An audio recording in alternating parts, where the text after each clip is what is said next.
At dito naman tayo sa pencil holder, pwedeng gawin ng mga bata sa bahay nyo. Ipadikit nyo yung colored paper strips dyan sa paligid ng circle na karton. Pagkatapos ay i-fold nyo siya papasok at yan ang magsisilbing haligi ng ating gagawin. Mas maigi kung gagamit kayo ng mas matigas na colored paper. Pagkatapos ay gumawa ako ng strip circles gaya ng size ng karton na bilog. Pagkatapos ay isa-isa nyong siyang habiin sa mga strips sa paligid.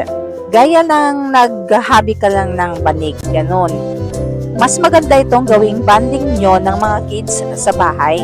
Pero I suggest na gumamit kayo ng mas matigas na colored paper.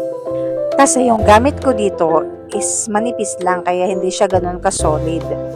Di nyo na rin kailangan gumamit ng glue dito kasi pwede nyo na lang siyang ilock dyan sa taas.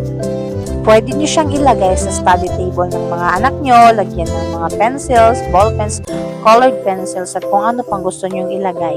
Pero kailangan yung mas matibay yung gawin nyo. Thank you! See you sa next video. Bye!